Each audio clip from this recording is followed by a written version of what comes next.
आज 3.0 मोदी सरकार का बड़ा और ऐतिहासिक दिन है, क्योंकि आज पोर्टफोलियोज का बंटवारा हो चुका है, जिसमें राजनाथ सिंह को एक बार फिर से रक्षा मंत्रालय का पदभार सौंपा गया है। साथ ही साथ जो इन्फॉर्मेशन है वो गृह मंत्रालय को लेकर, जिसमें बार बार कहा जा रहा था कि अमित शाह ही वो व्यक्ति होंगे जिन्हें गृह मंत्रालय एक बार फिर से दिया जाएगा। स्वास्थ्य मंत्री बनाया गया है जेपी नड्डा को, और इसके अलावा देखिए तीसरी बार शपथ के साथ ही वो पोर्टफोलियो सामने आ गए हैं, जिसको लेकर लगातार चर्चाएं की जा रही थी। 3 तस्वीरें इस वक्त आप देख रहे हैं। उस कैबिनेट मीटिंग के बाद जो नाम सामने निकल कर आए हैं उनमें एक बार फिर से बता दें, राजनाथ सिंह को रक्षा मंत्री बनाया गया है, अमित शाह को एक बार फिर से गृह मंत्री बनाया गया है, जेपी नड्डा, ये वो 3 इंपॉर्टेंट फेसेस हैं जिन्हें स्वास्थ्य मंत्री जेपी नड्डा को बनाया गया है, सौंपा गया है। अब देखिए दूसरा जो चैप्टर आया है, एस जयशंकर, एक बार फिर से उन पर भरोसा जताया गया है, विदेश मंत्रालय उन्हें सौंपा गया है। इसके साथ ही निर्मला सीतारमण को भी देखिए वो महत्वपूर्ण जिम्मेदारी जिसको लेकर बार बार उनका जिक्र किया जा रहा था वो उन्हें दी गई है। शिवराज सिंह चौहान को कृषि मंत्रालय दिया गया है, मनोहर लाल खट्टर को सांसद है जो करनाल से, उन्हें भी बड़ी जिम्मेदारी सौंपी गई है, और पीयूष गोयल को भी वाणिज्य मंत्रालय दिया गया है। मनोहर लाल खट्टर ऊर्जा मंत्री रहेंगे, और इसके साथ ही वो चेहरे साफ हो रहे हैं जो अब आने वाले 5 साल तक जिम्मेदारी भरे हुए नीति निर्धारक फैसले लेंगे। धर्मेंद्र प्रधान को शिक्षा मंत्री बनाया गया है, एचडी कुमार स्वामी को भारी उद्योग मंत्री बनाया गया है, चिराग पासवान को खेल और युवा मंत्री बनाया गया है। तो अमोद हमारे साथ इस वक्त इस खबर पर जुड़ गए हैं। अमोद, लगभग जो शुरुआती जो चेहरे सामने आए वो वही थे जिनको लेकर कयासों का बाजार गर्म था, और एक बार फिर से वो जिम्मेदार पद वही रहे हैं, वही चेहरे रहे हैं जिनको लेकर मोदी सरकार पहले भी भरोसे में थी और आज भी भरोसे में है। निश्चित तौर पे आप कह सकती हैं कि मोदी सरकार में जो मोदी गवर्नमेंट 2.0 में जो लोग थे वही लोग 3.0 में भी काम कर रहे हैं, और कोई बहुत बड़ा बदलाव नहीं दिख रहा है। और हालांकि जो नए लोग आए हैं उनको एकोमोडेट जब किया गया है तो कुछ मंत्रालय इधर से उधर हुए हैं, लेकिन जो की पोर्टफोलियो जो की मंत्रालय है उनमें बहुत बड़ा बदलाव नहीं दिख रहा है। जो CCS का मंत्रालय जिसको कहते हैं, जो मोस्ट पावरफुल मंत्रालय होते हैं, वो चाहे वित्त मंत्रालय हो, गृह मंत्रालय हो, रक्षा हो, विदेश हो, सेम रहे हैं। सड़क परिवहन मंत्रालय सेम रहा, रेलवे सेम रहा, जो इंफ्रास्ट्रक्चर से जुड़े हुए मंत्रालय हैं, इसके अलावा पेट्रोलियम सेम रहा। तो ये आप कह सकती हैं एक तरह से कि कोई बहुत आमूलचूल परिवर्तन नहीं हुआ। जेपी नड्डा जो बीजेपी अध्यक्ष थे, जो अभी कल ही उन्होंने ज्वाइन किया सरकार को, उनको जो है पहले 2014 से 19 में स्वास्थ्य मंत्रालय दिया गया हुआ था, उनको दिया गया। धर्मेंद्र प्रधान जो एजुकेशन मिनिस्टर थे, उनको वही मंत्रालय अलॉट किया गया। तो कुल मिलाकर ये कह सकते हैं कि जिसको जिस चीज़ का एक्सपर्टीज है उसी का मंत्रालय फिर से रिपीट किया गया है। बहुत चेंजेस नहीं आया है। हाँ, कुछ नए विभागों के बंटवारे में 2 पूर्व मुख्यमंत्री भी नजर आ रहे हैं, शिवराज सिंह चौहान और मनोहर लाल खट्टर। इनके लिए जिम्मेदारी किस तरह से देखी जाएगी? निश्चित तौर पे ये बहुत अहम जिम्मेवारी दोनों को दी गई है। शिवराज सिंह चौहान को कृषि मंत्रालय भी दिया गया है, साथ साथ एक और भारी भरकम मंत्रालय उनको दिया गया है, ग्रामीण विकास। दोनों ही मंत्रालय में काम करने की बहुत ज़रूरत होती है, और एक मंत्री से दोनों चला पाना बड़ा मुश्किल होता है। लेकिन मोदी सरकार ने उन पर उम्मीद जताते हुए दो बड़े मंत्रालय एक साथ शिवराज सिंह चौहान को दिया है, जो सीधे जनता से जुड़ा हुआ मंत्रालय है। वो कृषि मंत्रालय की बात करें या ग्रामीण विकास पंचायती राज की बात करें। और इसके अलावा मैं अगर बात करूं आपको हरियाणा के मुख्यमंत्री मनोहर लाल खट्टर को, तो अर्बन डेवलपमेंट मिनिस्ट्री अपने आप में बहुत बड़ा काम है, बहुत हार्ड टास्क है, और उसके लिए प्रधानमंत्री के तमाम जो योजनाएं चल रही हैं गरीबों के लिए, गरीबों को मकान मिले, हर गांव को मकान मिले, ये सब जो है कई शहरों में जो अर्बन डेवलपमेंट मिनिस्ट्री जो है पूरा इसके लिए मकान बना रहा है। तो ये सब कुछ ऐसे मंत्रालय है जो जिसमें एक्सपीरियंस की ज़रूरत है। और इस तरह से अगर देखें तो शिवराज सिंह चौहान और मनोहर लाल खट्टर दोनों को ही बहुत महत्वपूर्ण जिम्मेदारी दी गई है। और क्या घटक दलों को संतुष्ट करने की पूरी कोशिश दिख रही है इस पोर्टफोलियो के बंटवारे में? निश्चित तौर पर देखिए, जहां तक घटक दलों की बात है तो चिराग पासवान को दिया गया जो मंत्रालय, या ललन सिंह को जो दिया गया है मंत्रालय, या राम मोहन नायडू को जो मंत्रालय दिया गया है, कहीं ना कहीं इनकी इच्छा थी। राम मोहन नायडू चाहते थे कि सिविल एविएशन उनके पास आए। इसके अलावा ललन सिंह को जरूर फिशरीज मिनिस्ट्री दिया गया है, और उसके अलावा जो अन्य जो घटक दल हैं सबको जो मिनिस्ट्री दिया गया है। आपको रोक रही हूँ, आनंद प्रकाश पांडे हमारे साथ जुड़ गए हैं। आनंद प्रकाश पांडे, इन विभागों के बंटवारे में सबसे बड़ी बातें क्या निकल कर आ रही है? जी देखिए, सबसे पहले अगर हम बात करें तो प्रधानमंत्री नरेंद्र मोदी ने जो पिछली बार उनके पास पोर्टफोलियोज थे, जो चार्ज था वही रखा है। उन्होंने अपने पास पर्सनल पब्लिक ग्रीवेंसेस और पेंशन अपने पास रखा है। डिपार्टमेंट ऑफ एटॉमिक एनर्जी प्रधानमंत्री के पास है। डिपार्टमेंट ऑफ स्पेस प्रधानमंत्री के पास है। ये बहुत ही क्रूशियल डिपार्टमेंट्स होते हैं जिसको प्रधानमंत्री के पास रखा गया है।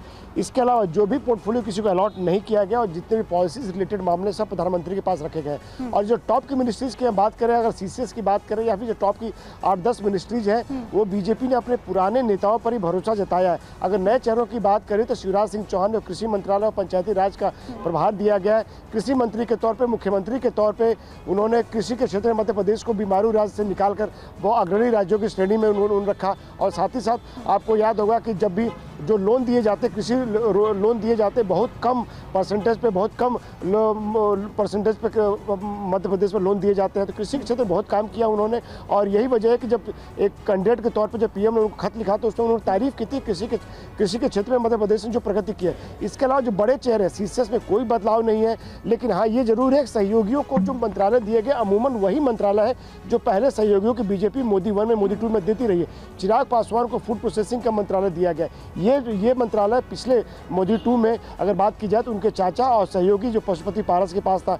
नागरिक उड्डयन मंत्रालय जो मोदी 1 में TDP के पास है, गजपति राजू उसके मंत्री थे। और साथ ही हैवी इंडस्ट्री जो मिनिस्ट्री दी गई वो भी सहयोगी की दी गई है। मोदी 1 में ये शिवसेना के पास था।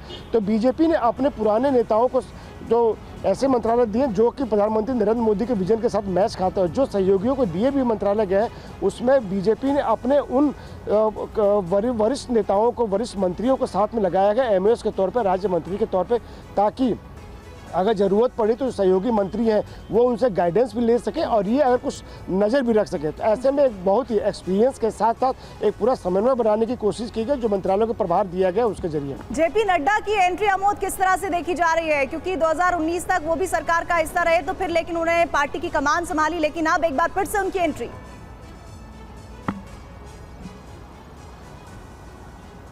नड्डा 2014 से लगातार उस मंत्रालय को 5 साल देखते रहे। उसके बाद 2019 में उनको जब पार्टी अध्यक्ष बनाया गया तब तक वो देखते रहे और फिर से दोबारा उनको वही काम सौंपा गया है। इससे ये जाहिर होता है कि प्रधानमंत्री का उनमें विश्वास, उनके जो पहले 5 साल के काम थे वो बेहतर उनको परिणाम दिखे थे, लिहाजा उनको वहाँ बैठाया गया और उनको आगे काम करने की जिम्मेवारी उसमें दी गई है। निश्चित तौर पर मैं बीजेपी का उस पॉइंट का जिक्र करूँगा जो उसके मैनिफेस्टो में है। 70 साल से ज़्यादा के जो उम्र के लोग हैं उनको सबको इंश्योरेंस देना है, प्रधानमंत्री जीवन बीमा देना है। ये काम भी कहीं ना कहीं उसको इम्प्लीमेंट कराने की जिम्मा जो है मिनिस्ट्री ऑफ हेल्थ के पास होगी और ये बहुत बड़ी योजना है क्योंकि इससे सीधे 7 करोड़ लोग प्रभावित होंगे।